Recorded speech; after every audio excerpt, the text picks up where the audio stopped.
Brian with a quad walker. Quad walker, cool. Yeah. There you go, take your time.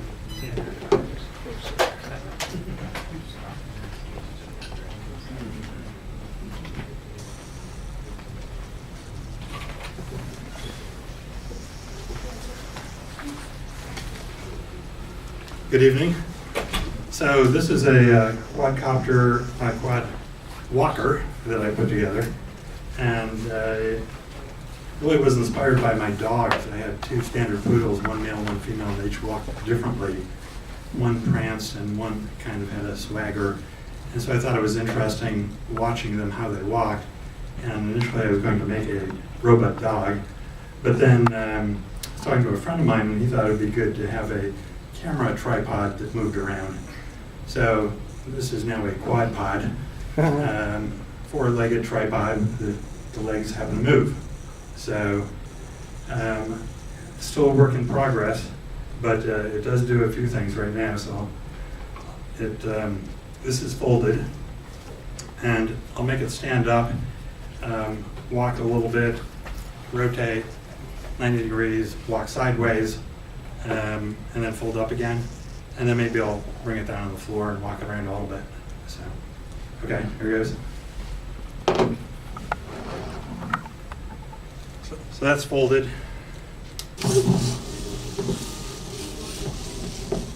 Unfolded. That's walking forward. Rotating.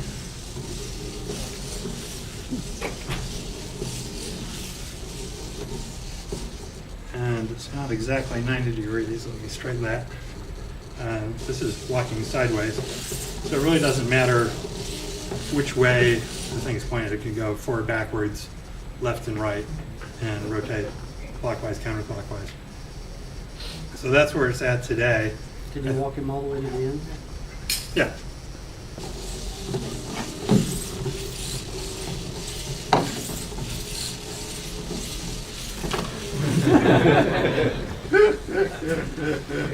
That was excellent. Yeah.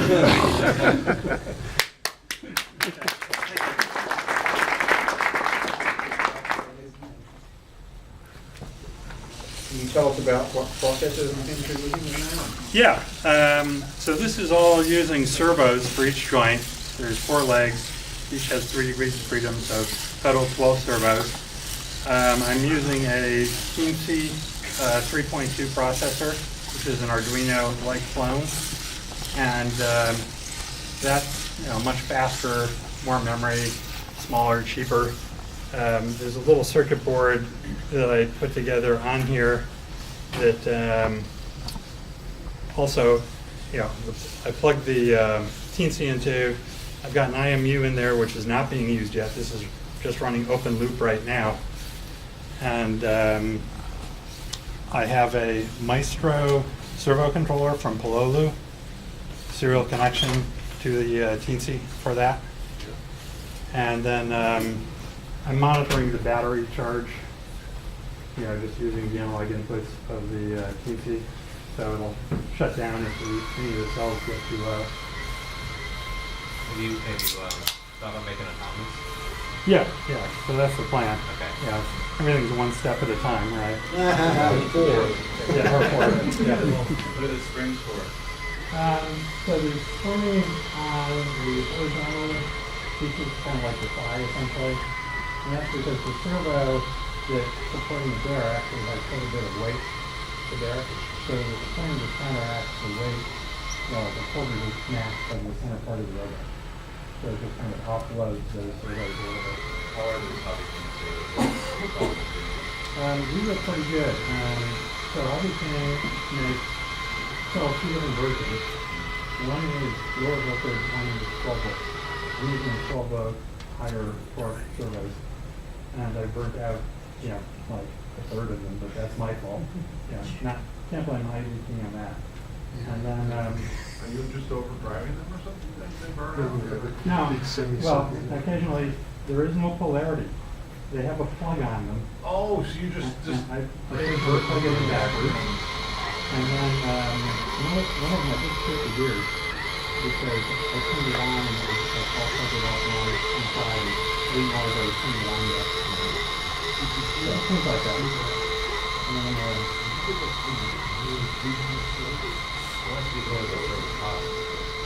think these are less than 40, like $37 Are these Dynamixels or which ones? No, they're not, unfortunately. So I don't get any of the feedback like you get on a Dynamixel. Yeah. It's just a straight hobby servo through line. But instead of 5-volt power and ground, it's 12-volt power and ground. And I'm running it straight off Is a it 3-cell LiPo. serial interconnected then? And it's pulled with modulator, just like a normal hobby servo. Okay. So I'm using the Palolu Maestro to generate that. I've got a serial connection from Casey. Are these, what they call those A6, A10s or something? No, they're the Yeah. Hobby King servos. These are the Hobby King ones. Yeah, so we'll let other people talk and you can come up. Brian, thank you talk very to me much. later. Thank you. Okay, who else has a robot for show and tell? Quickly, robot for show and tell. Ralph, come on down. John, you'll be next. Griswold. I need an electric outlet. Ralph Campbell, ladies and gentlemen.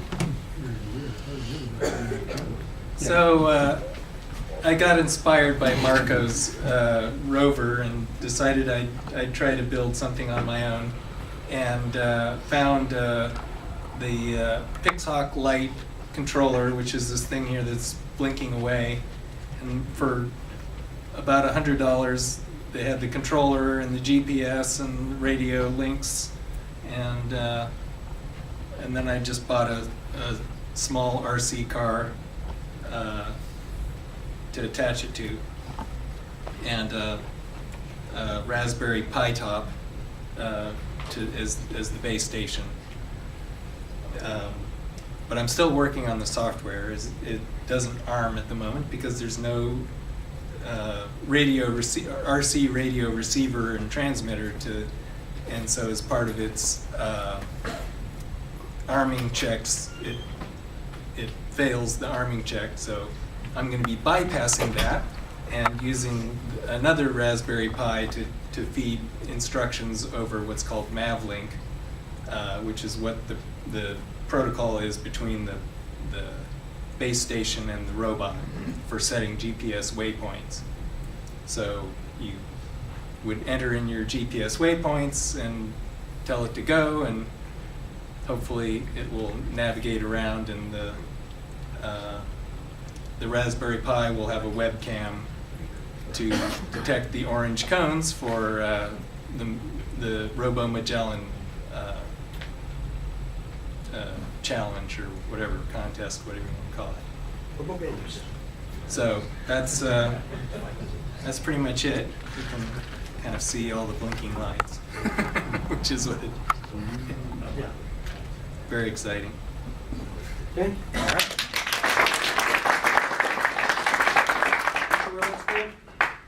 It doesn't have a name. Oh, yet. come on, Ralph. The name for the robot. Any self-righteous robot has a name. I'm Okay. never very good at John naming Sokol, names. please. Ralph 3. So we were talking about having the sometimes annual holiday junk exchange on December the 21st at the Hacker Dojo. I'll ping you and/or Greg Maxwell. So this See you Friday, I'm as having well. a laser cutting classes too at the dojo. Here you go. The microphone, or will I hold you for it? Okay. What's going on here, John? Loose wires, but Loose wires, ladies and gentlemen.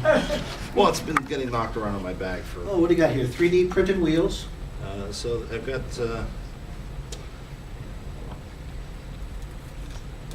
All right. So what I've got is two 3D printed wheels. These are connected to rotary encoder feedback motors, gear motors, that are servoing left and right. So there's no physical connection, and I can turn the one wheel from the other, vice versa. Normally the lighting display is doing this very nice kind of Gaussian, but something's wonky right now. So anyway, I'm working on putting this whole thing in a little laser cut chassis with a PC board right now. But this is very interesting because I can do all kinds of interesting haptics and tactile stuff, which is really kind of what I'm interested in, is being able to touch something remotely through a telepresence link.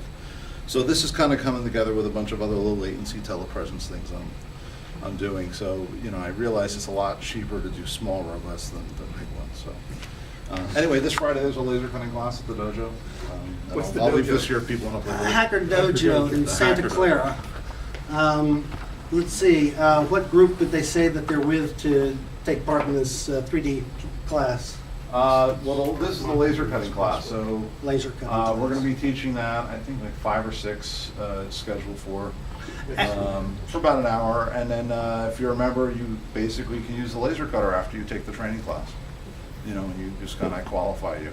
The address is on the HBRC website too. You're That's, right where, that's off where of we have our special 101 interest in group. Montague. Say again? We're right off of 101 in Montague, next to the animal shelter there. Yeah, okay. So What is the hacker? It's a laser cutter. The Hacker Dojo. Dojo is a hacker space that people go to. They're members of. It's kind of like a gym for technical enthusiasts. Multi-program. We have meetings there. The point is that somebody is a member and they can schedule meetings of particular interests. And we're interested in ROS, the robot operating system, for example. And we meet and discuss that. The SIG meets there also. That's the HBRC special. They just went out to do some makerspace. John, let me get a picture of you with your, what do you call that thing? well, it's just testing the motor encoders and feedback. So right now I've got a little servo loop in A there. haptic, some kind of haptic. Yeah, it's feedback. telehaptics. So Telehaptics, teletactile. ladies and gentlemen. Teletactile. Who? Teletactile. Teletactile. Being able It's a hella to feel teletactile. something Got a mark, need a mark. Touchy-feely. electrical wire, you know, the sense of touch. Can't make this stuff up, ladies and gentlemen.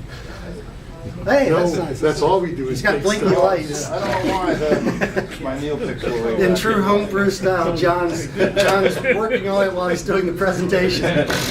Winging a prayer. Okay. It was working, I swear. Grizz, before we get But you to did- Nathan Monson, you got a oh, help me out here. What's his name? Cosmo. Thank you. Thank you for that. Yeah, you are. Yeah, you are. Well, let's bring it on up here while it's working.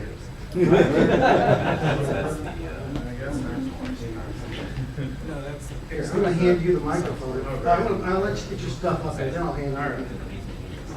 Nathan Monson with Anki, ladies and gentlemen.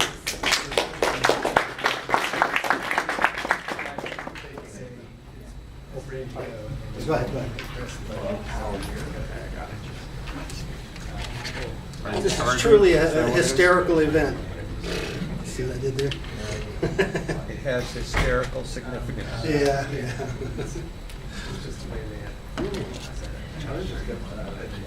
This reminds me of the old days when I brought my very first robot in here. Not only did Camp force me to stand up in front of a bunch of people I didn't know and talk about it, but he also made me name it on the spot, which I wasn't really ready to do. But at least this one's got a name. Wait. Refresh my memory. Plunky? That was Snappy. Plunky would have been good, given his Well, tendency it to fell fall over over. was the problem. Yeah, it fell over and made a horrible snapping sound in front of everybody, so then he got the name Snappy. So I did not prepare any sort of demonstration or speech, which is too bad because I worked on this for about 3 years. But I'm going to see if I can fire it up really quick. Just a second. But there we go. This is a robot that uses your cell phone as a brain, and or something else. One of the things that's exciting about this to a lot of club members is that it has a SDK that's public, And so anyone who goes and buys one of these at the supermarket or Toys R Us or Best Buy or Amazon, whatever, can take it and immediately start programming it. And as far as robotics platforms go, it's not bad. It basically comes with inertial measurement unit, Wi-Fi, streaming video, streaming audio, a cute little face that makes expressions, and 3 of these, which are peripherals that are used for the games that come with the robot. This type of peripheral is battery powered. It has an accelerometer. It's basically like a Wiimote. It has LEDs and other things like that. I'll see if I can make him do something. Usually he's a little bit camera shy. Let me see. Yeah, there we go. So yeah. So I mean that. So I get no credit for that. I'm actually just running him in free play mode, so he's basically doing whatever he feels like. 3 years in the process. And it's funny because hopefully some of you understand the significance of a little mobile manipulator like this using computer vision to dock with a cube. Oh, he's about to try The table bot challenge. bot challenge, which yeah, maybe he's not going to go to the edge. Let me see if there's one other thing I can do here.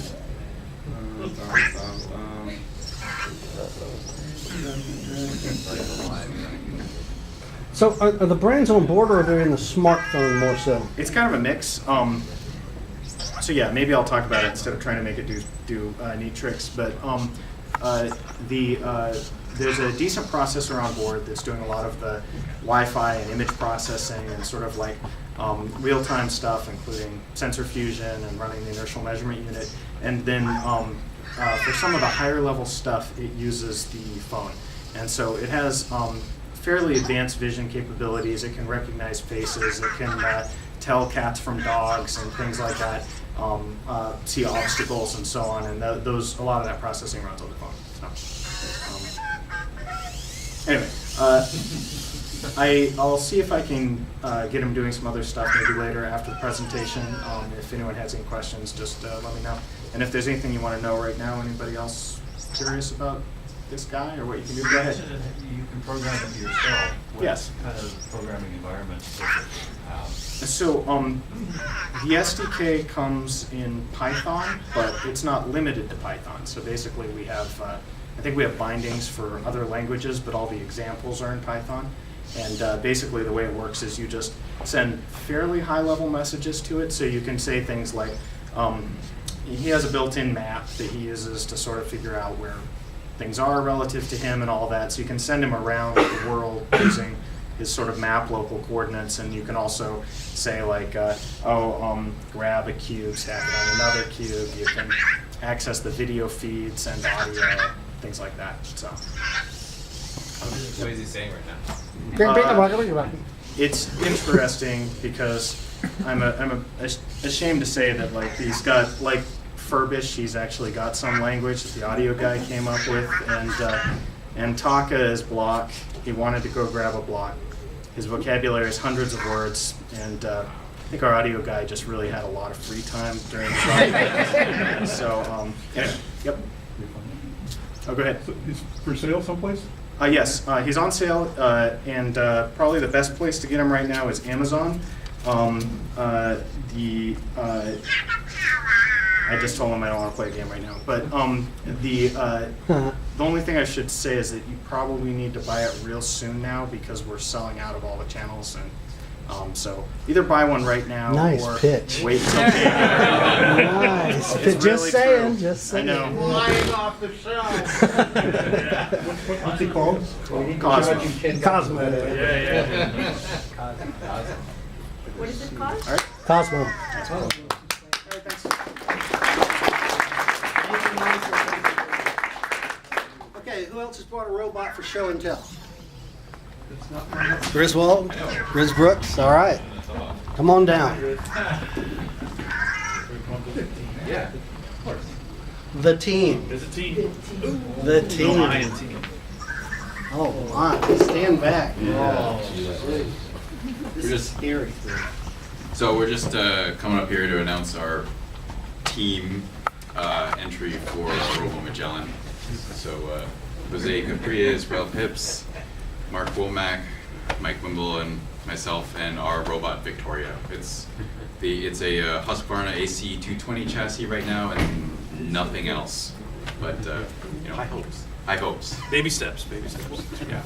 We've taken a several $1,000 body and turned it into a tens of dollar body. Yeah, so what, it's a Husqvarna, It's a Husqvarna AC 220 lawnmower chassis. The lawnmower. So Nito Robotics was so gracious as to donate us a robot that had absolutely nothing wrong with it, Yay, and we Nito. decided to, remove all the guts and throw all that. Yeah, Excellent. Who gave you permission? he gave us permission. Yeah, What? yeah, but we're not using those. I just hammered those back on so that we could Can show. upgrade them. What's the team name? Sure. So, Team Victoria. yeah, Team Victoria. So Oh, we that- got. Nothing. We got some Servo City 45 RPM encoded gear motors, the big ones, because these are 10-inch wheels and we need to be able to put enough torque. So, 220 ounce-inches of torque for each wheel, with what we estimate to be somewhere around 15 pounds of chassis weight, make it somewhere between 2 and 4 times the amount of torque that we need.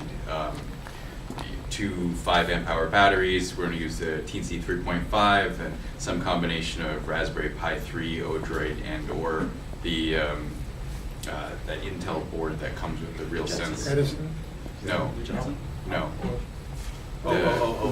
Yeah, I don't remember what it's called now. No, not that one. The one you can't get yet. No, it shipped already. Yeah, that one. Yeah, it shipped. It's a 64 bit mobile processor with 4 gigs of RAM and 32 eMMC. Comes with the RealSense when you get it. It's not the Joule, the upboard. The upboard. So some combination of those things, GPS, accelerometer. So. Running Ubuntu, running ROS. Yeah, Ubuntu 1604. We're going to try ROS Kinetic and get the nav stack going, and then start replacing modules. Jose and Mike Wimble are working on the simulator. They've taken the Husky simulator so far, and they're going to start replacing it with our simulator stuff. And then Ralph's working on the cone. Mike's working on the cone detection. Ralph's working on upgrading our screen. Mark's working on firmware, and I'm doing absolutely nothing. You have no responsibilities I have whatsoever. no responsibility. You ordered all the parts. Management. Yeah. One of the interesting things about this chassis, if anyone had never used this before, and we hadn't, so you might as well know, these, there are these 4 posts here that you see, and they're actually on these rubber grommets, and what they are is that the original chassis has this shroud, and that's effectively the bumper, because beneath these rubber grommets are Hall effect sensors. And so when that moves, it moves a little magnet, and so we're going to try to utilize that as our bump sensor as well. It has a mower, would it have like? It had a mower, Yeah. so the mower Like used to a go little there. utility It knife. had like a little blade that came out. Yeah. I think you should leave that. Yeah.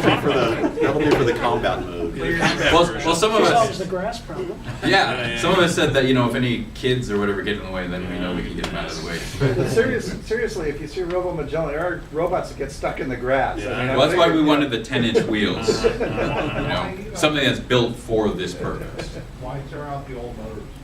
because we couldn't read them. Oh, So, coders. so the current, well, they have Hall effects, but we can't read them.